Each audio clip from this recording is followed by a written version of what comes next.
Hello friends. तो आप सभी साथियों का आपके भरोसेमंद चैनल फर्स्ट टेक चैनल पर हार्दिक स्वागत है। उम्मीद करते हैं कि आपको हमारे पहले वाली वीडियो भी काफ़ी पसंद आए होंगे। तो सबको सबसे पहले डॉक्टर भीमराव अंबेडकर की 132वीं जयंती समारोह की आप सभी को तहे दिल से हार्दिक बधाई एवं शुभकामनाएं। तो साथियों, आज हम आपको जो शेखावाटी के उदयपुरवाटी तहसील में ऐतिहासिक आज जो डॉक्टर भीमराव अंबेडकर है उसकी जयंती मनाई गई, उसका पूरा वीडियो आपको दिखाएंगे और बने रहिए वीडियो के अंत तक और वीडियो को पूरा देखें, स्किप बिल्कुल न करें। कमेंट में आप हमें जय भीम, नमो बुद्धाय भी लिख के हमें बधाइयाँ दे सकते हैं।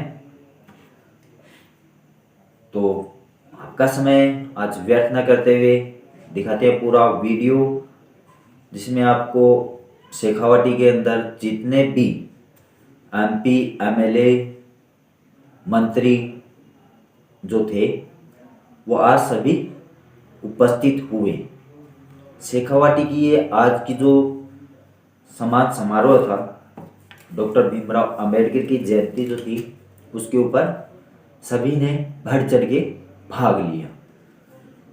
देखिए आप पूरा वीडियो, इसमें 1.5 लाख से भी ज़्यादा लोग उपस्थित हुए। शेखावाटी की ये सबसे बड़ी ऐतिहासिक जयंती मनाई गई, जिसमें हेलीकॉप्टर के माध्यम से पुष्प वर्षा की गई। तो देखिए पूरा वीडियो और बने रहिए वीडियो के लास्ट तक। जो भी साथीगण इस चैनल पे पहली बार हैं वो चैनल को सब्सक्राइब कर लें, वीडियो को अधिक से अधिक शेयर करें। तो चलते हैं वीडियो की ओर।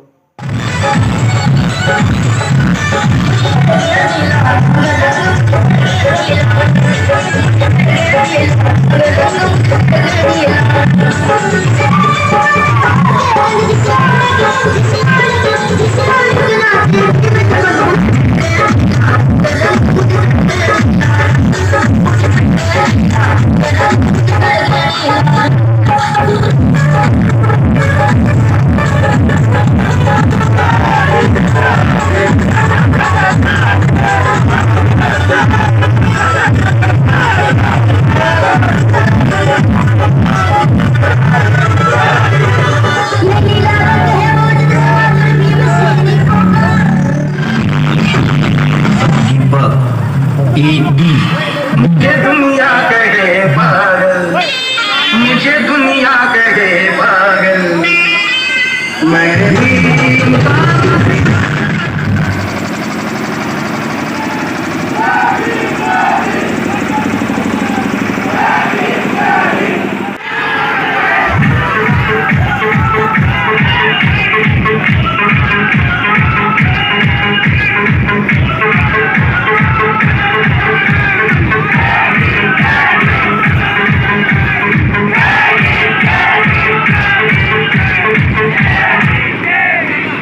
Oi!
मुजफ्फरनगर से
डिस्पोजल माटी का पकड़ा दे जा जा डिस्पोजल जा रहे ऐसे आप लगा दे वहां लेकिन डिस्पोजल में लोग मांगते मुका लगा ले और दीप की व्यवस्था कर लेगा। बाबा साहब की प्रतिमा के आगे दीप प्रज्वलित कर पुष्पांजलि अर्पित करते हुए अध्यक्ष महोदय, उपाध्यक्ष, विशिष्ट अतिथि, मुख्य अतिथि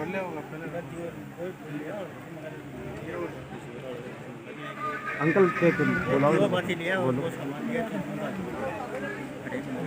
है बस दीप पर में तेल का बात करना हां जल्दी जा जा जा अर्ची तो घुमाए ने बाकी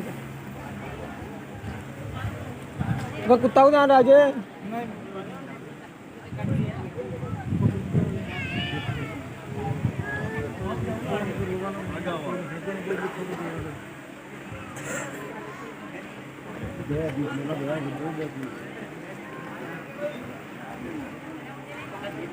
सेम आ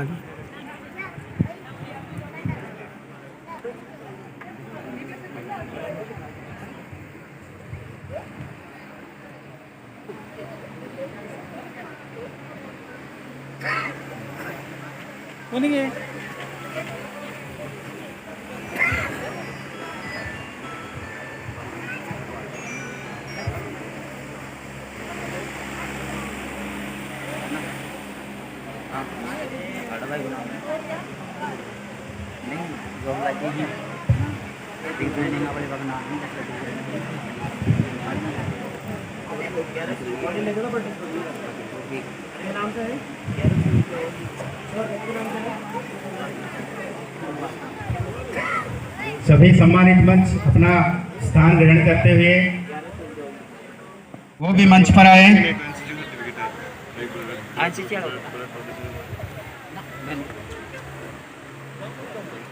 आ जाओ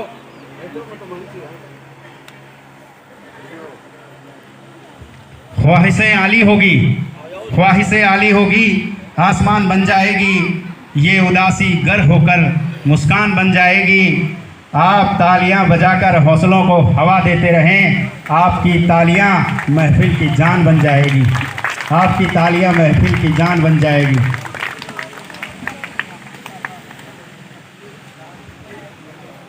सबसे पहले मैं जिसकी वजह से आज इस मुकाम पर पहुंचे हैं उनको थोड़ा सा नमन करते हुए एक कविता छोटी सी सुना देता हूं, गुनगुना देता हूं। हे बाबा भीम, हे बाबा भीम, तेरे अंदाज तेरे मिजाज को सलाम। हे बाबा भीम, तेरे अंदाज तेरे मिजाज को सलाम। जहाँ जहाँ तेरे कदम पड़े उस जमी उस नगर को सलाम। जहाँ जहाँ तेरी निगाहें पड़ी उस मंजर उस डगर को सलाम। जहाँ जहाँ तूने सांसें ली उस हवा उस मंजर को सलाम। माना कि तेरे कारवां को संभाल सकूं इतनी हैसियत नहीं है मेरी, फिर भी फना होने को जी चाहता है उस वक्त को सलाम, उस वक्त को सलाम। अभी मंच पर मैं अब श्रीमान भंवरलाल जी कल्याण व्याख्याता उनको आमंत्रित करना चाहूँगा कि वो भी अपना उद्बोधन दे और जो युवा पीढ़ी है उनको प्रेरित करे, उनको प्रेरित करे अपने उद्बोधन से।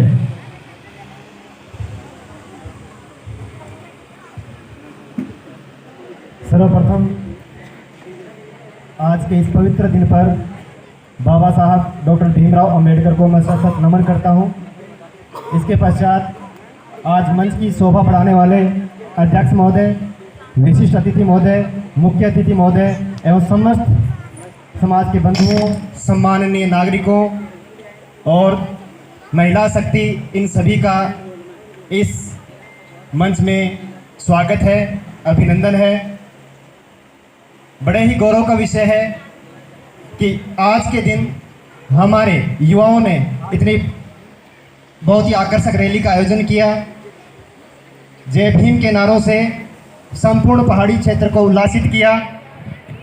इसके पश्चात मैं सभी मंच के सामने जो बैठे हुए हैं उन सभी से निवेदन करूंगा कि एक बार बाबा भीमराव अंबेडकर का नारा मैं जय भीम बोलूंगा और आप भी जोश के साथ में जय भीम बोलेंगे। जय भीम, जय भीम। इसी के साथ में कुछ चंद पंक्तियां मैं यहाँ पर बोलना चाहूँगा। फूलों की कहानी बहारों ने लिखी, फूलों की कहानी बहारों ने लिखी, रातों की कहानी सितारों ने लिखी। हमारी कहानी ऐसी है जो अंधेरों में थी लेकिन बाबा साहब ने लिखी, बाबा साहब ने लिखी। कुछ 4 पंक्तियां मैं और गुनगुनाना चाहूँगा। इस्लाम कहता है, कुरान कहता है मुसलमान बनो, बाइबल कहता है ईसाई बनो, और भागवत गीता कहती है हिंदू बनो, लेकिन बाबा साहब भीमराव अंबेडकर का संविधान कहता है सर्वप्रथम इंसान बनो, सर्वप्रथम इंसान बनो। ये कुछ पंक्तियाँ जो हमें सद्भावना, सत्कार और भ्रातृत्व की भावना को हमें सिखाती हैं। इसके बाद में संक्षिप्त बाबा साहब भीमराव अंबेडकर के जीवन पर मैं प्रकाश डालना चाहूँगा, ताकि अपनी जो युवा शक्ति है, जो हमारे विद्यार्थी हैं जो विद्यालयों में पढ़ रहे हैं और कहीं ना कहीं हमारे समुदाय का वो भविष्य है, हम ये उम्मीद करते हैं। तो कुछ पंक्तियाँ, कुछ जीवनी के ऊपर मैं प्रकाश डालना चाहूँगा। डॉक्टर बाबा साहब भीमराव अंबेडकर का जन्म 14 अप्रैल 1891 में तत्कालीन मध्य प्रांत के महू ग्राम में हुआ था, जो आज मध्य प्रदेश कहलाता है।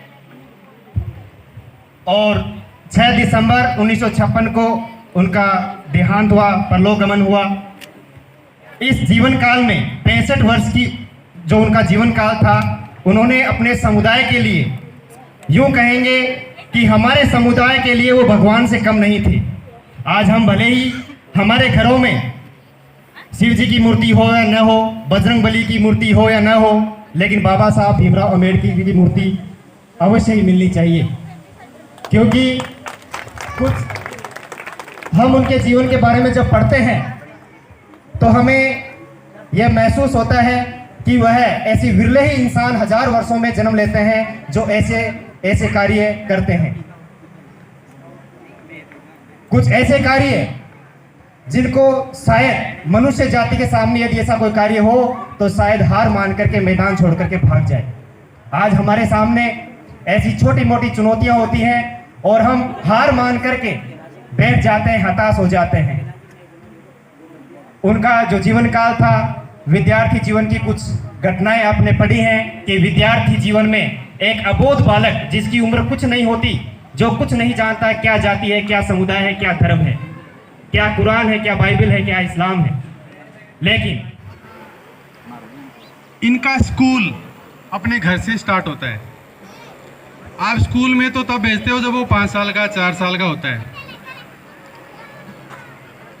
इनका जो संस्कार है, इनका जो स्कूल है, वो अपने घर से स्टार्ट होता है।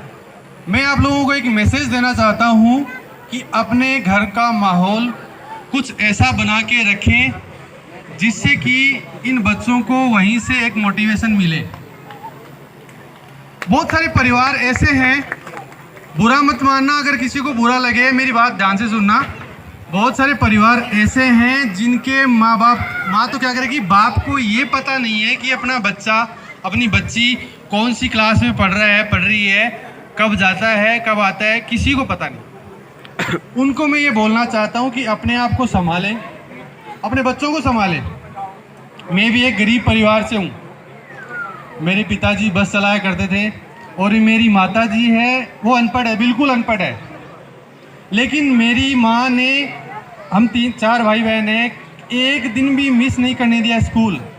हम कभी ये बहाना करते थे कि आज हम स्कूल नहीं जाएंगे, क्रिकेट खेलने जाना है, तो हमें वो डांटती थी कि देख वो चप्पल देखी है ना। मतलब वो अनपढ़ थी, फिर भी उन्होंने अपनी पढ़ाई का इम्पोर्टेंस समझा कि पढ़ाई इतनी इम्पोर्टेंट है। तो बाबा साहब की जयंती हम मना रहे हैं, इसका मतलब ये नहीं कि गले में ये झंडा लगा लिया, यहाँ पे टैग लगा लिया, तिलक लगा लिया, इसका मतलब ये असर अपने एक दिन रहना है। इस जयंती का असर एक दिन रहना है, लेकिन इससे सीखना क्या है वो इम्पोर्टेंट है। सीखना ये है कि आपका इंटरेस्ट किस चीज़ में है। इंटरेस्ट आपका पढ़ाई में भी हो सकता है, आपका इंटरेस्ट खेल कूद में भी हो सकता है, आपका इंटरेस्ट म्यूजिक में भी हो सकता है, आपका इंटरेस्ट लिखने में भी हो सकता है, बोलने में भी हो सकता है, किसी भी चीज़ में आपका इंटरेस्ट हो सकता है।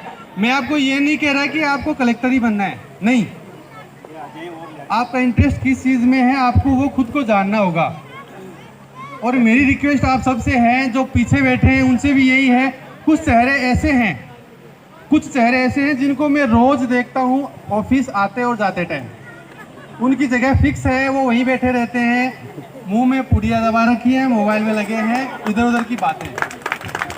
मेरी बात आपको बुरा लगेगी, हो सकता है बुरा लगेगी, लेकिन मैं फैक्ट बता रहा हूँ।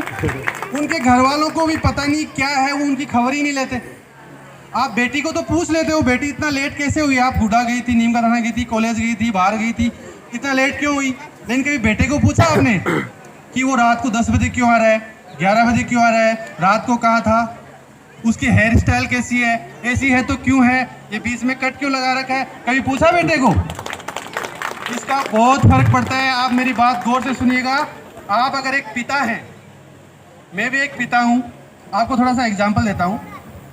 मेरी बेटी है, वो 5वीं क्लास का एग्ज़ाम दे रही है, अभी बोर्ड है, तो वो इंटेलिजेंट है। पिछली क्लास में उसका 1 मार्क कटा था, सिर्फ 1 नंबर, 99.9। ठीक है, मैं ये बात प्राउड के लिए नहीं बोल रहा कि वो इंटेलिजेंट है, लेकिन इम्पोर्टेंट बात ये है कि मैंने उसको एक दिन भी नहीं पढ़ाया। कोई डाउट होता है तो वो पूछ लेती है कि पापा ये बताओ, मैं बता देता हूँ। लेकिन एक ताजुब की बात मैं आपको बताऊंगा, गौर से सुनना। हर घर में मोबाइल है, हर घर में 1 नहीं 2 नहीं 4 मोबाइल होंगे, मल्टीमीडिया सोशल मीडिया जो यूज करते हैं। ऐसे ही यूट्यूब देखते हैं बच्चे, और बच्चों को आजकल ज़्यादा आलसी बना दिया है शॉर्ट्स ने। शॉर्ट्स क्या है? शॉर्ट्स इसलिए डेवलप किया था किसी दिमाग वाले ने कि कुछ सर्च ना करना पड़े, बस स्क्रॉल करते जाओ, वीडियो अपना आप आ जाएंगे, और उसको और आलसी बना दिया बच्चों को। एक दिन मेरी बेटी जब वो 3री क्लास में थी, आज वो 5वीं का एग्ज़ाम दे रही है, उसने एक लेडीज़ को देखा, गाड़ी से उतर रही थी वो, उसके आगे गाड़ियाँ, पीछे गाड़ियाँ, पुलिस वाले सैल्यूट कर रहे थे। उसने मेरे को तुरंत पूछा, पापा ये कौन है? मैंने बोला, बेटा ये IAS अधिकारी है, कलेक्टर। तुरंत उसने ये बोला, पापा मैं भी IAS बनूंगी। मैं झूठ नहीं बोल रहा, यकीन कीजिए मेरी बात का। उस दिन के बाद आज वो 4th और 5th में है, मतलब उसका हर एक सवाल मेरे से उसी रिलेटेड होता है। पापा ये शब्द किसने बनाए? पापा ये सन है वो इतना तेज क्यों चमकता है? मतलब फालतू की बातें नहीं करती वो। उसका रीज़न क्या है पता है? उसका रीज़न यही है कि जब वो ज़्यादा टीवी देखती है तो मैं उसको टोक देता हूँ, बेटा आपको 1 घंटा हो गया टीवी देखते हुए, टाइम ज़्यादा वेस्ट हो रहा है, अब आपको टाइम इधर देना चाहिए। तो अपनी हैं जो बच्चे को रास्ता दिखाने वाले हैं, आप लोग ही हो जो उसको टोकोगे। अगर आपका बेटा बाहर घूम रहा है, धूप में घूम रहा है, कहाँ आ रहा है, कहाँ जा रहा है, आप खबर ही नहीं लोगे तो उसका रास्ता उधर ही चला जाएगा जिधर वो जाना चाहता है। देखो 2 रास्ते हैं, एक तो ये रास्ता, मैं अगर किसी को बोलूँ कि आपको चलो दोस्तों के साथ घूम के आना है, बाहर चलते हैं, बाइक पे गाड़ी पे घूम के आते हैं, इंजॉय करेंगे, पहला रास्ता तो ये। दूसरा ये, उसको ये बोलो कि आपको 3 घंटे बैठ के पढ़ना है, आसान रास्ता कौन सा होगा? पहले वाला, घूमने वाला ना। दूसरा रास्ता वो कभी नहीं अपनाना चाहेगा, लेकिन दूसरे रास्ते में पहले मेहनत है, बाद में आराम है। आज मेरे गुरुजी जिनको मैं मिस कर रहा हूँ, दीपचंद जी गुरुजी यहाँ पे नहीं है, उनका मैं बहुत बड़ा शुक्रगुजार हूँ। जब मैं छत्री स्कूल में पढ़ता था, मोहनलाल जी सर हैं, वो मेरे सहपाठी हैं, उन्होंने मेरे को एक बात बोली थी। हमने भी जैसे मैट्रिक जो स्कॉलरशिप से स्टडी होती है, जैसे नवोदय स्कूल, उन्होंने मेरी एग्ज़ाम दिलाई थी, और उन्होंने मेरे को कहा था कि मेरे को आपसे बहुत उम्मीदें हैं। उस टाइम मेरे का वो फॉर्म भर रहे थे, तो उस फॉर्म में एक कॉलम था, मकान कच्चा है या पक्का। ध्यान से सुनो मेरी बात को। उस टाइम हमारे कच्चा मकान था, तो मैंने कहा गुरुजी हमारा कच्चा मकान है। तो उन्होंने एक बात बोली थी, तू तेरे को पक्का मकान बनाना है, बनाएगा? तो मैंने कहा हाँ गुरुजी मैं बनाऊंगा। उन्होंने वो पक्के पे टिक कर दिया। था नहीं, हमारे कच्चा मकान था, उन्होंने पक्के पे टिक कर दिया। वो बात मेरे दिमाग में बैठ गई कि अब तो पक्का मकान बनाना है। तो आप लोग ही हो जो अपने आप को चेंज कर सकते हो। मैं इन बहनों को भी बोलना चाहता हूँ कि अपने आप को पहचानो। आप घर वालों को रिक्वेस्ट करो कि मुझे 1000 रुपये की किताबें ला के देनी है, वो कभी मना नहीं करेंगे। आप अगर ये बोलोगे ना मेरे को 20,000 का मोबाइल ला के दो, हो सकता है वो एक बार हिचकिचाए कि ये गलत रास्ता है। तो बुजुर्गों से, पिताओं से, माताओं से मैं ये बोलना चाहता हूँ कि आप अपने बच्चे को संभालो कि वो किस रास्ते जा रहा है, उसको सही रास्ता पकड़ाओ। चाहे वो किसी भी क्षेत्र में है, चाहे वो स्पोर्ट्स में जाना चाहता है जाने दो, वो लिखने में, बोलने में, गाने में जाना चाहता है जाने दो, लेकिन उसको सही रास्ता दो, उसको बिगड़ने मत दो। अब मेरे को ज़्यादा एक्सपीरियंस नहीं है बोलने का, मैं माफ़ी चाहना चाहता हूँ अगर ज़्यादा बोल लिया। अगर मेरे से कुछ आपने सीखा है तो अपने जीवन में ज़रूर उतारें। जय भीम, जय भारत।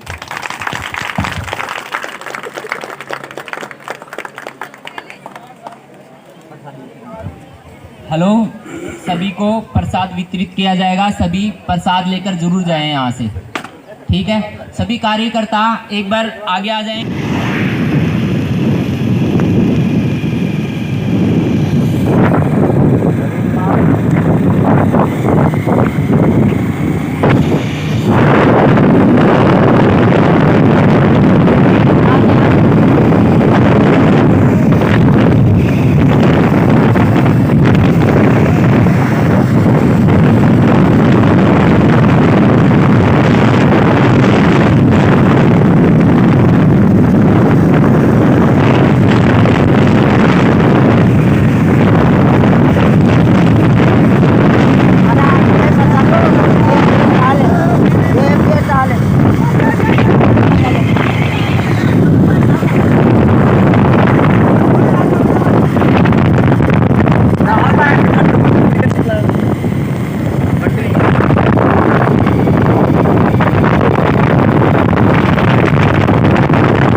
तुम्हारे आगे निशान के